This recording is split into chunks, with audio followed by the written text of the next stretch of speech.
This is Eric Simmons at Furniture Depot in Guin.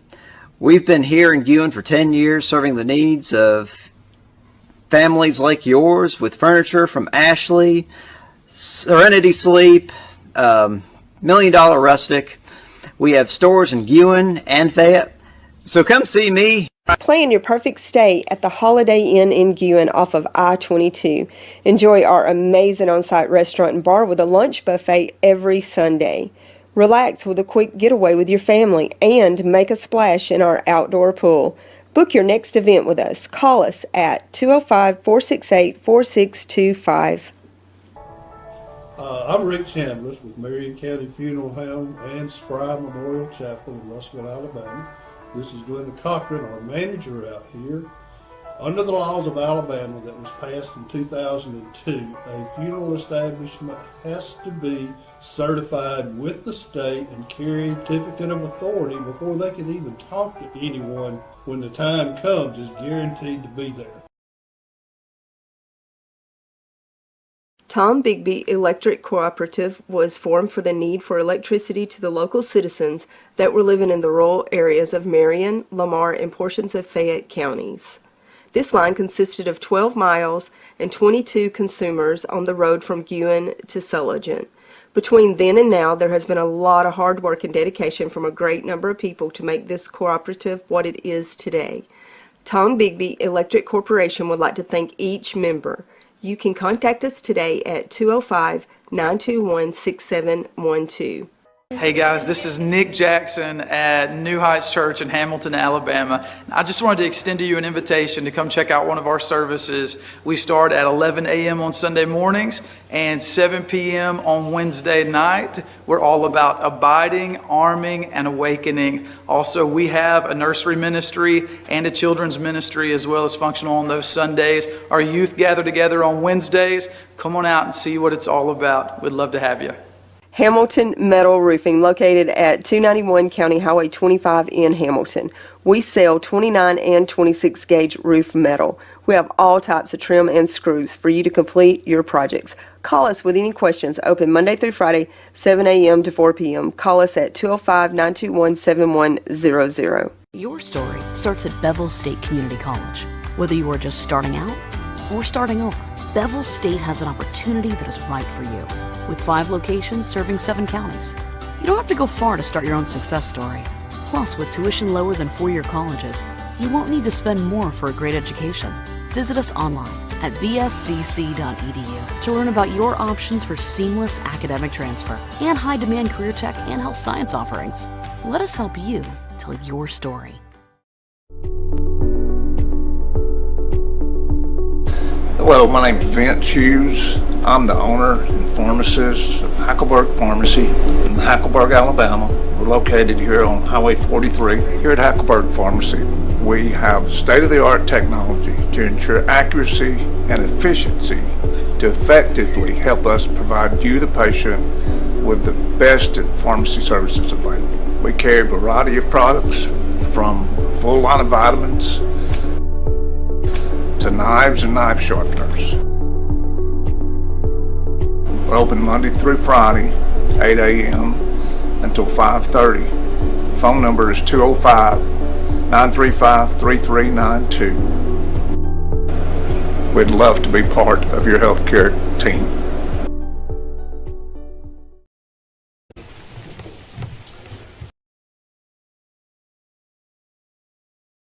Lord, we come to you today just thanking you for the new blessings in life. And dear Lord, just thank you for your goodness and mercy to show us each and every day. Dear Lord, I just pray that you be with us as we enter this meeting and everything we say and do be in accordance to your will. And dear Lord, I just ask you to be with all the people in our communities that's going through difficult times, dear Lord, and families that's got a lot of health issues, dear Lord. Just ask you to have you place your hand upon them and bring them peace and comfort as only you can. And dear Lord, just ask you to forgive us for we pray. In Jesus' name I pray. Amen. Amen. I pledge allegiance to the flag of the United States of America and to the republic for which it stands, one nation, under God, indivisible, with liberty and justice for all.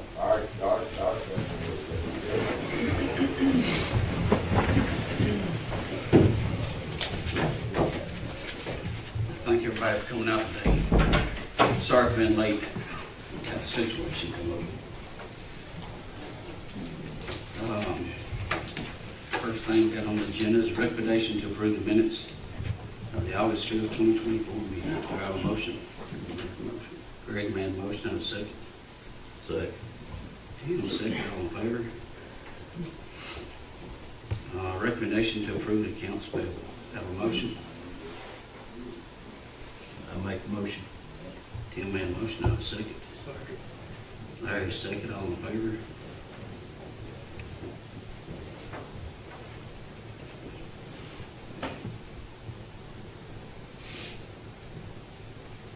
I guess we can move the next one down. Yeah, we can move it out of here.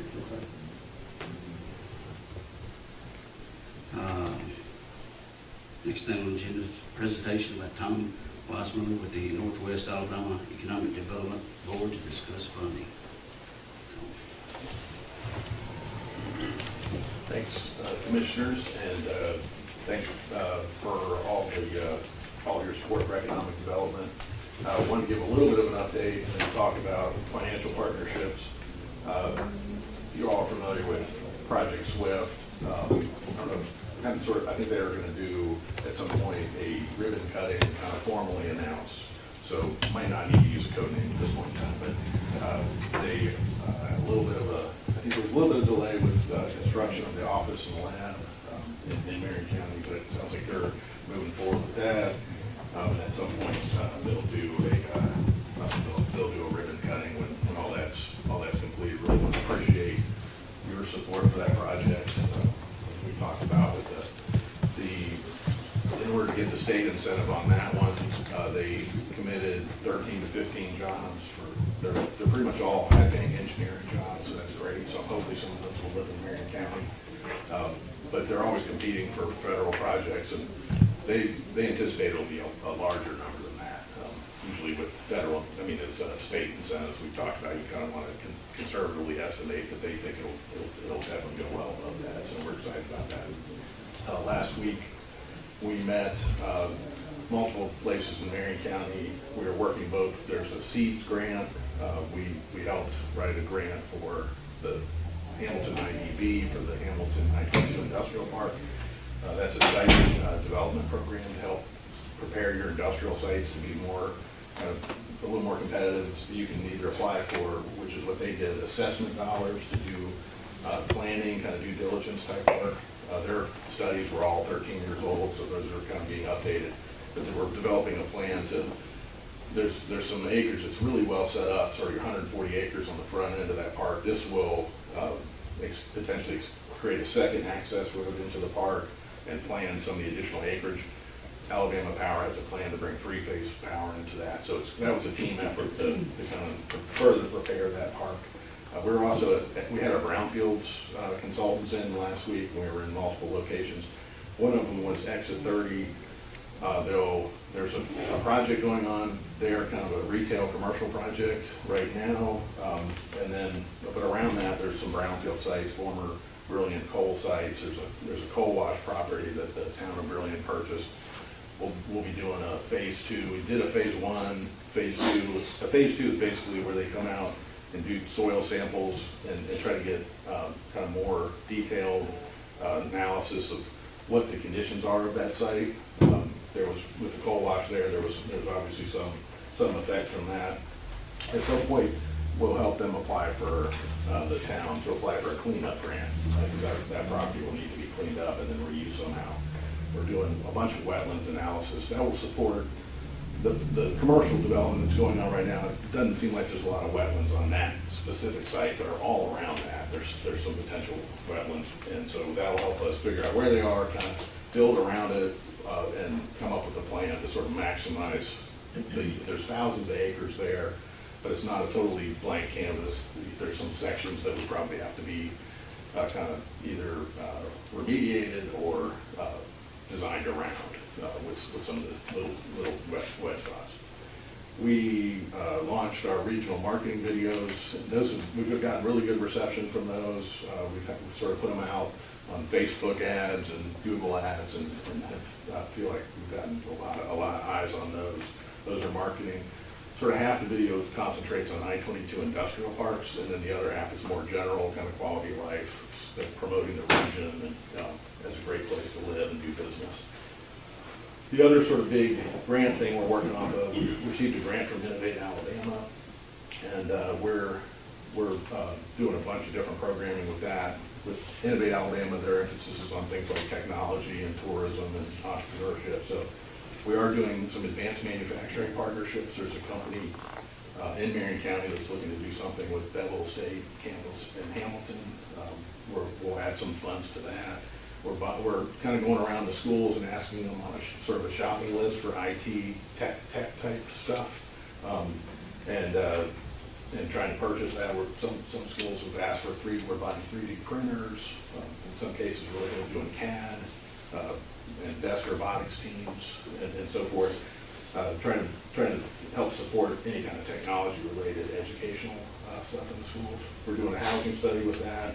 The other thing is a couple different historically we weren't, we were definitely more focused on the industrial side, but with that grant we're doing a little more small business oriented stuff. One of them is we're doing a pilot, kind of 1 year facade grant program for commercial building owners and commercial businesses to improve the fronts of their buildings. They can go get for a grant up to $10,000. It's on the lower end. You can do a project for $1,000 and not spend anything. It's kind of, the more you go up, you may have to start matching.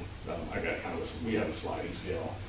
If you know anybody that has a building that they want to improve the appearance of the front of the building, have them give us a call.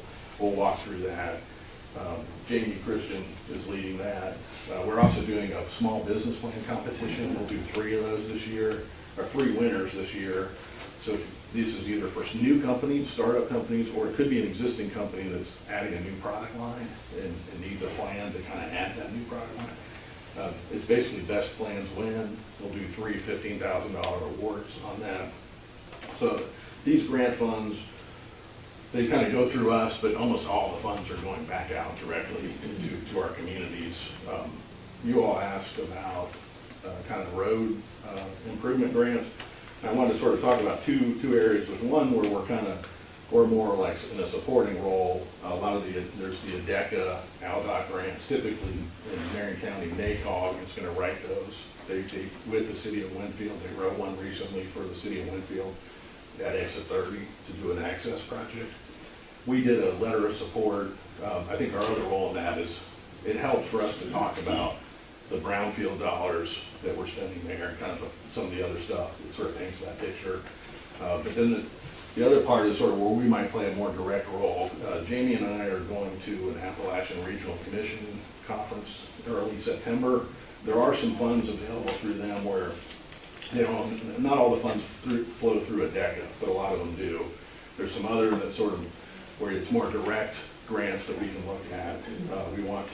We're going to go there and ask about the road stuff. There's also, they do a lot of mental health, kind of substance abuse grants as well. So we'll go there and try to learn more about that. I think it'd be nice to maybe offline, if you have a specific project you want to talk about. With the ARC grants, I think typically there has to be some kind of economic development or workforce connection to it. So if it's near one of the industrial parks or kind of near the commercial area, let's talk about that. All together, with all these grants, just this year we'll spend $350,000 just this year on these grant funds in Marion County. That's just Marion County, and there'll be maybe almost as much next year. There's some of these funds go past this fiscal year into next fiscal year. That's just what we're spending this year. We're applying for more money, and really none of those funds fund operations. I mean, we'll use some of it for marketing, but not for kind of general operations. So it's all going back out into the local communities, and we need partners like you all to kind of help us on the long-term operational side so that we can go after these grant funds and get them into the community. That's really, I think before you talked about committing this year. I think we're still still kind of awaiting the final payment on that. Any questions? Yes, can we have a copy of what all you just said and talked about? Yes, well, this is on kind of handwritten. I'll send the same outline typed up later this afternoon. And I do, as I said, we want to go to the Appalachian Regional Commission meeting with a couple, sort of 2 or 3 sort of project ideas that we can ask about and see what funding might be available. Road or workforce, if there's something, or it could be substance abuse, anything you all are working on that where you're looking for funding, we'll go and ask and see what's available. The big project on exit 30, they're moving dirt as we speak. Yes, yeah. Yeah, we're excited about that. There's a lot of industrial land there. That one's more of a retail commercial project, but we think that the retail will help the industrial. Nowadays, a lot of the industrial prospects, they like for their employees to have somewhere to go to eat, get gas, and so forth. You can do a lot of commercial retail development there and still have a lot of industrial. Oh, yeah. Which, that's not true everywhere. We have some parks where if you started doing a bunch of retail commercial, that'd be great, but then your industrial would be gone. But there you can do everything under the sun. I don't remember the exact acreage, but on the other side of 129, there's several hundred acres. Absolutely. And so some of it has some wetlands and environmental that needs to be addressed, but I think you can address all that environmental and still have a lot of room for development at exit 30.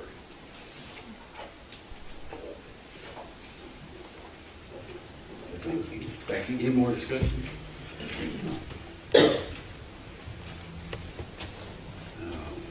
Next thing on the agenda is a recommendation to create an emergency management board.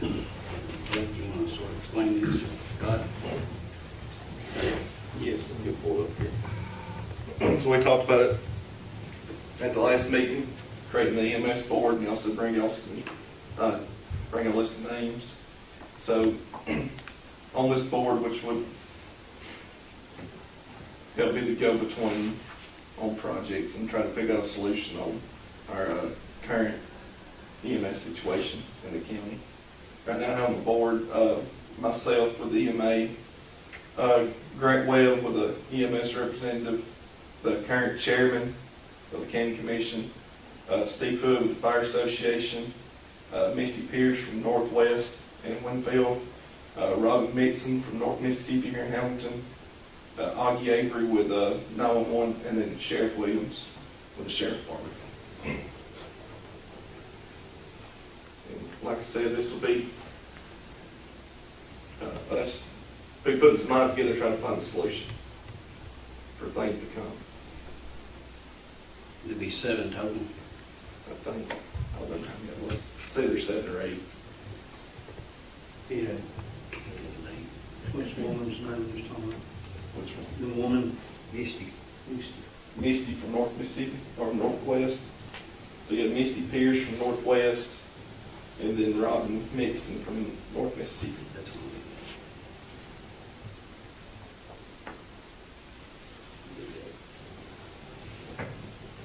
we And the board, they don't get paid, this is voluntary.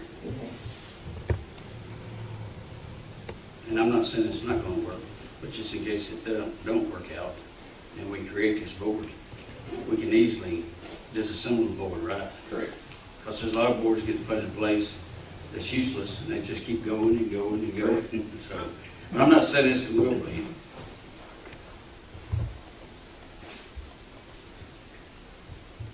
Well, everybody's heard the names. Any more discussion on this? If not, do I have a motion? I'll make a motion. Greg made a motion, have a second. Second. Tim, second, all in favor? Thank you. Thank y'all. Next thing on the agenda is recommendation to hire Todd Key as a deputy with the Marion County Sheriff's Department. Key's starting rate of pay will be, in his start date will be. I ain't got nothing here, he's blank. What would, Todd Key's start date be? You know still? No, I thought you had that information. Todd Keys, the deputy sheriff in Fayette County that I hired, he's already come to work for us. He has 6 years experience total. He has about 5 in Fayette County and 1 in Walker County. So I'm going to look on the pay scale where it fits in the experience range. Sure, based on the pay scale? Yeah, based on our pay scale that we have. Yes, sir. All of them. Yep. Okay. Thank you. Yeah, 6 years. Yeah. Do I have a motion? I'll make a motion. Tim made a motion, have a second? Second. Larry, second, all in favor?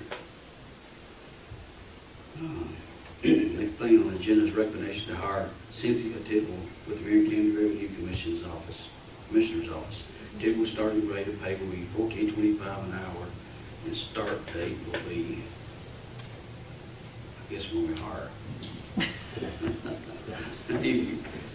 Do I have a motion? I'll make a motion. Tim made a motion, have a second. Second. Greg, second, all in favor? And I assume she's replacing Lori on the commission office. Recommendation to approve the fiscal 2025 county transportation plan. So that has to be voted on by the commission by the end of August each year. District 2 is coming up in the rotation for the money to be spent on. So we're going to look at doing County Road 11 from County Road 35 up to 17. And then, of course, this can be amended at any point throughout the year. We had to amend last year to add some projects that we're going to do. I look to probably do some more projects like we did this year, ceiling. We just don't have those yet, don't have estimates on them. So that's, when we get those, we can amend this. But so that we can abide by their guidelines and have this passed by the end of the month, we've got County Road 11 on there. You're sitting at 33 and 11 out towards y'all. We're going to look at doing that with some of our annual bid money also, but that's stuff we can talk about looking at later. And this is for next year. Correct. Do I have a motion? I'll make a motion. Greg made a motion, have a second? Second. And second, all in favor? Thank you. Recommendation to approve ordinances requesting grant funds to improve Marion County Rankin 5 airports with pavement maintenance.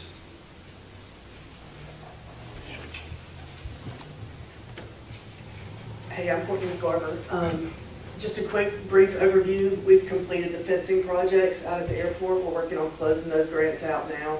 As you guys are aware, those funds work on a 90% federal, 5% state, and 5% local match.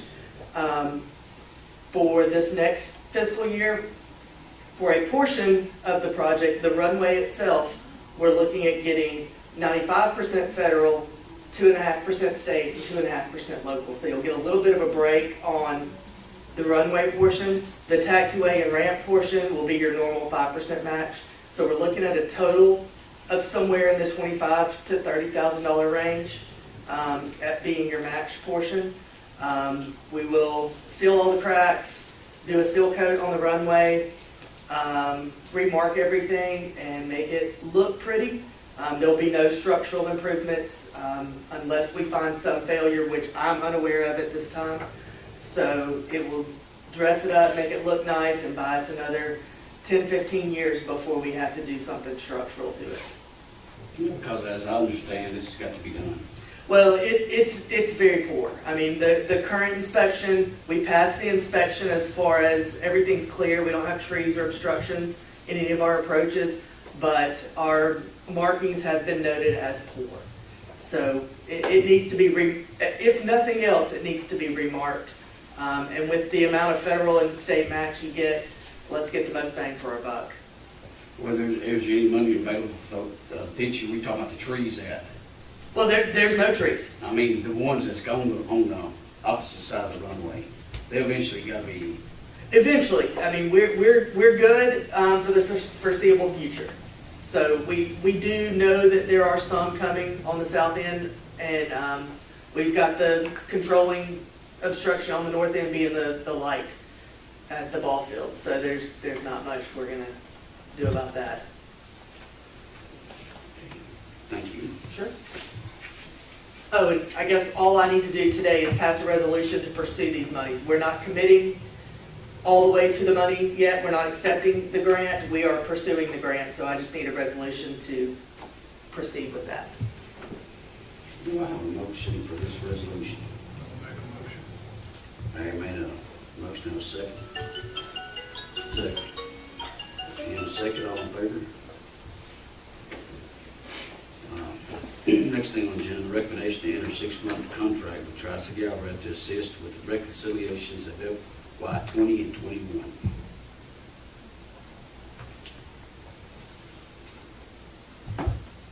Do I have a motion? Motion.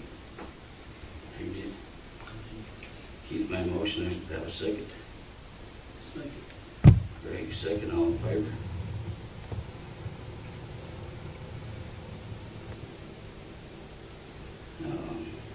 Opposed? Anyone opposed?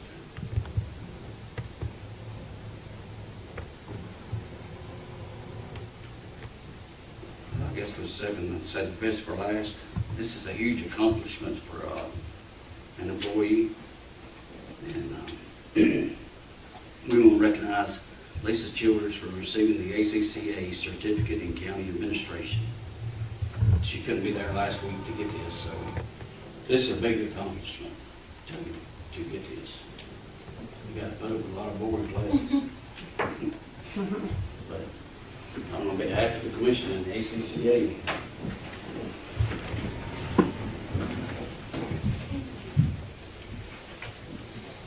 You got a picture of y'all? Yes. Yeah, that'd be good. Sure, got something back. 1, 2, 3. That'd be good.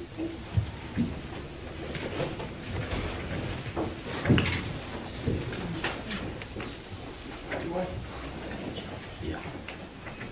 Well, we got Ken Thrill, Brenda here. Let's speak.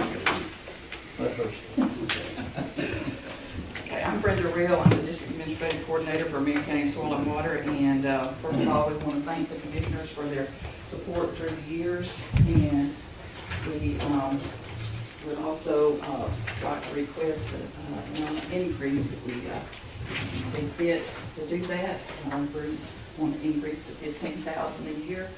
We, Marion County Soil and Water works with the, well, first of all, let me tell you who else is here. We have Warren Wolford is our chair, Jerry Self is our treasurer, Kenneth Rill is a board member, Greg Ewan and Chip Enlow couldn't be with us today, and Paul Green is our new district conservationist for the Natural Resource Conservation Service. He replaced Wade Hill. Wade has gone on to a state position. And so we are very instrumental in getting federal dollars, working with NRCS and getting federal dollars into the state. Some of the things that we do, we also work with we do landowner meetings, we educate students, we work with, we have the Forestry Awareness Week Now program where we work with the 6th graders. If you've never been to that, it's going to be in October this year over here at the Nature Trail. We get all the 6th graders for the county. We work with the Envirothon, which is an environmental program for the high school students. We also assist the poultry growers, and we're their liaison with ADM and getting their registrations and construction permits. And since, you know, Marion County is a rural county, we have almost 480,000 acres in the county, and 75% of that is owned by private landowners. And so we work with NRCS to get federal dollars into the county. This year for 2024, we have obligated almost $1.1 million for Marion County. And then also we have a state cost share program set aside by the legislature where they have put, this year we were able to get $32,000 for Marion County, and they have a, feral swine, wild hog, whatever you want to call it, program. The legislature set aside money for that. We got 8 contracts for that in Marion County. So we are taking applications. If you know of anybody, they can come sign up at our office and get a trap, and it'll pay about 75% of it up to $3,000. So we do have over in Keith's neck of the woods up in Bull Mountain, we have wild hogs there. We have some on Buddy Hatchie, and then down below Fulton Bridge, and then there's some over in the White House area. So that is an invasive species, and you know what damage they can do to crops and to timberland. So we would, they would come by and put an application, and then we can, see who could possibly get approved for that. Last year, the dollars coming into Marion County for 2023. We don't have our 2024 numbers completely done yet, but they projected that the dollars that were obligated, the dollars that were spent in Marion County alone, put about $2.1 million into the county. And this is to help landowners. It can be through various programs for timberland, for grazing, soil cover crops, for cropland. And so we put a lot of money into the county that helps improve landowners. Of course, if they're improving their land, then they're improving property. It goes back and it improves the property, which also can affect property taxes. We also have another program. Kogan grass is another invasive species that's coming into Marion County. And I have made each of y'all about 4 copies that y'all can distribute to your employees to show them what it's like. And they will, because this is a very invasive species, it's mostly been down south. I think in Florida they kind of gave up on it, but we don't want this. If you go by on the interstate, a lot of times you'll see these areas that are marked off, and that's where they're spraying for Kogan grass. We do have accounts of it in Marion County on private land now, and it's very difficult to. It needs to be sprayed, and then you just got to keep after it. So we don't want that in Marion County. What do we actually spray? What do they kill it with? Glyphosate and imazapyr. That imazapyr has a residual. It'll stay active in the soil for quite some time. Glyphosate, Roundup, that'll top kill the plant. The seeds aren't viable for very long. 2 to 3 months is what I've read. They are prolific seed producer early in the spring. February, March time frame is generally when I think about keeping an eye out for those seed heads. It does act like Bermuda grass in some ways, and it's got the rhizomes, it's the runner that can stay in the ground. I've heard a report. We're just now getting it in this part of Alabama. It's worked its way up from Mobile Bay, like most of our other invasive species. But I have heard a report out of Lawrence County. There was a spot sprayed there 8 years ago. They thought they killed it, had no sign of it for several years, and 7 years later, it sprouted back up. So it's a very invasive species that we don't need in Marion County. Must be linked to the gum trees and hedge bushes. It's honestly, out of all the invasive species we have, this is the one that's the most concerning to me. Is the Kogan grass and Johnson grass, is it similar? Is it? The only way they would be similar to me is on the identification of it with the midrib on the leaf, but be all centered on both of them. Johnson grass can be grazed out or mowed out potentially. Kogan won't be. It's going to have to be killed with herbicide most likely.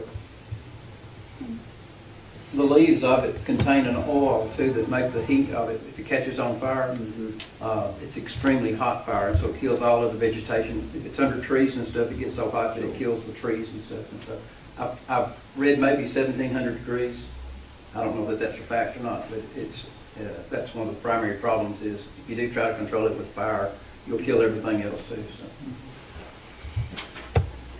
So we feel like we do a lot of good for the county by improving and working with landowners and helping them to improve their property in various ways. And we just appreciate the support that y'all have given us in the past years and would ask for continued support. And we're glad to have Paul with us. We've got he's very knowledgeable and he's from Muscle Shoals, but we've adopted him and he lives, so we're proud that he's here in Marion County. We're very fortunate that we've got him here. So if y'all can any questions y'all have, technical, or he can handle all that for y'all. So. Yeah, just call you Little Wade. No, don't call me Little Wade. I might answer. But anyway, we appreciate it. Thank you. Y'all don't have no idea what's killing the pine trees besides beetles, do you? There's several different. You got the southern yellow pine, you have the Ix beetles, and there's 3 other species of beetles that are real active right now. And so I think it all goes back to the drought we had last year and continues into this year. The drier the season, you have less sap or rosin, going up in the trees. Those beetles are here all the time, but the amount of rosin that flows up in them is what keeps the population under control. Since we have less moisture there, the beetles are able to multiply, and that's what's going on. That's their life cycle, is to multiply, and they have very short flight patterns. And so these pine plantations that are planted really close together are very susceptible if they're not being thinned and managed properly.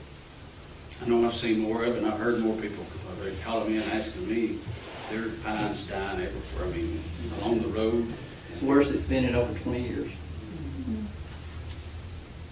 And we do have our sister agency in our department is a farm service agency, and they do have a livestock program going on right now for the drought. So if y'all know anybody that has livestock, they need to come into the office or call, and so if y'all could help pass that along too, that'd be good.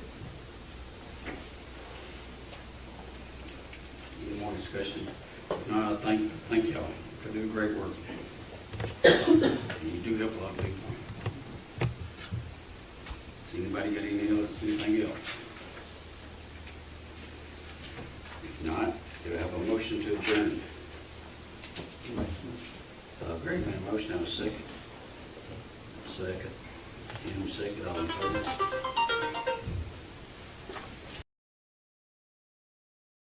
This is Eric Simmons at Furniture Depot in Guin.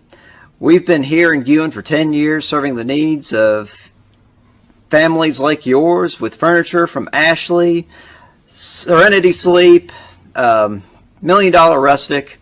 We have stores in Guin and Fayette. So come see me. Plan your perfect stay at the Holiday Inn in Guin off of I-22. Enjoy our amazing on-site restaurant and bar with a lunch buffet every Sunday. Relax with a quick getaway with your family and make a splash in our outdoor pool. Book your next event with us. Call us at 205-468-4625. I'm Rick Chambliss with Marion County Funeral Home and Spry Memorial Chapel in Russellville, Alabama. This is Glenda Cochran, our manager out here. Under the laws of Alabama that was passed in 2002, a funeral establishment has to be certified with the state and carry a certificate of authority before they can even talk to anyone when the time comes is guaranteed to be there. Tom Bigby Electric Cooperative was formed for the need for electricity to the local citizens that were living in the rural areas of Marion, Lamar, and portions of Fayette counties. This line consisted of 12 miles and 22 consumers on the road from Guin to Sulligent. Between then and now, there has been a lot of hard work and dedication from a great number of people to make this cooperative what it is today. Tom Bigby Electric Corporation would like to thank each member. You can contact us today at 205-921-6712.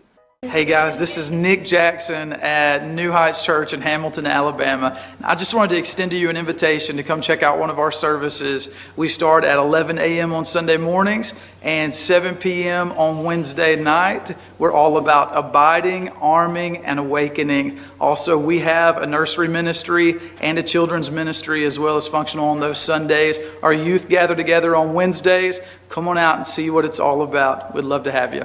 Hamilton Metal Roofing, located at 291 County Highway 25 in Hamilton. We sell 29 and 26 gauge roof metal. We have all types of trim and screws for you to complete your projects. Call us with any questions. Open Monday through Friday, 7 a.m. to 4 p.m. Call us at 205-921-7100. Your story starts at Bevel State Community College. Whether you are just starting out or starting over, Bevel State has an opportunity that is right for you. With 5 locations serving 7 counties. You don't have to go far to start your own success story. Plus, with tuition lower than four-year colleges, you won't need to spend more for a great education. Visit us online at bscc.edu to learn about your options for seamless academic transfer and high-demand career tech and health science offerings. Let us help you tell your story. Hello, my name's Vince Hughes. I'm the owner and pharmacist of Hackleburg Pharmacy in Hackleburg, Alabama. We're located here on Highway 43. Here at Hackleburg Pharmacy, we have state-of-the-art technology to ensure accuracy and efficiency to effectively help us provide you, the patient, with the best pharmacy services available. We carry a variety of products from full line of vitamins to knives and knife sharpeners. We're open Monday through Friday, 8 a.m. until 5:30. Phone number is 205-935-3392. We'd love to be part of your healthcare team.